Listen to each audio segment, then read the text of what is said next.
കാഞ്ഞിരപ്പള്ളിയിലെ ഇരട്ടക്കൊലപാതക കേസിൽ പ്രതി George Kurian കുറ്റക്കാരനാണെന്ന് Kottayam sessions കോടതി. പ്രതിക്കുള്ള ശിക്ഷാവിധി നാളെ ഉണ്ടാകും. പ്രതിയെയും സഹോദരനെയും മാതൃസഹോദരനെയും വെടിവെച്ചു കൊന്ന കേസിലാണ് പ്രതി ജോർജ് കുര്യൻ കുറ്റക്കാരനാണ് എന്ന് കോട്ടയം സെഷൻസ് കോടതി കണ്ടെത്തിയിരിക്കുന്നത്.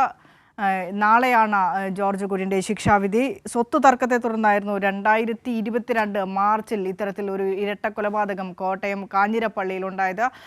പ്രതിയായ ജോർജ് കുര്യൻ അന്ന് സ്വന്തം സഹോദരനെയും മാതൃസഹോദരനെയായിരുന്നു സ്വത്ത് തർക്കവുമായി ബന്ധപ്പെട്ട വെടിവെച്ച് കൊന്നത്.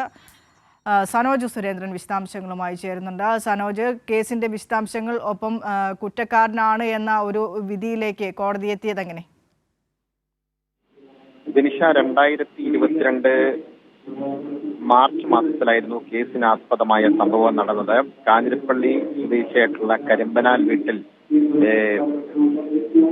വീട്ടിലായിരുന്നു ജോർജ് കുര്യനെ സഹോദരൻ രഞ്ജു കുര്യനെയും മാതൃ സഹോദരനായ മാത്യു സക്കറിയെയും വെടിവെച്ചു കൊന്നത്.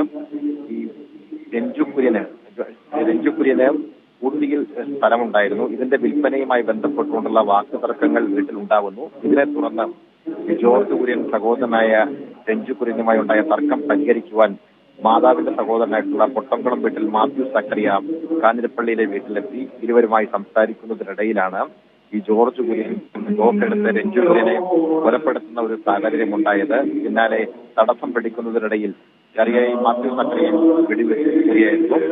രഞ്ജു കുര്യൻ സംഭവ സ്ഥലത്ത് വെച്ച് തന്നെ മരണമടഞ്ഞു. കോട്ടയം മെഡിക്കൽ കോളേജ് ആശുപത്രിയിൽ ചികിത്സയിൽ കഴിയുന്നതിനിടയിലാണ് മാത്യു സക്കറിയ മരണത്തിന് കീഴടങ്ങിയത്.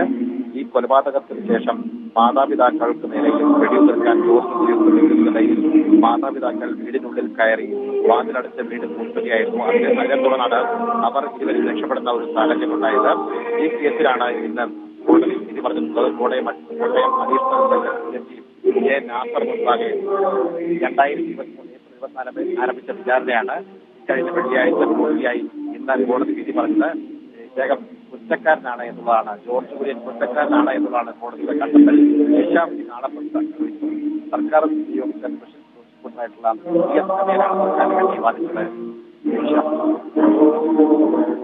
ശരി, സനോജാണ് വിശദാംശങ്ങൾ നൽകിയത്.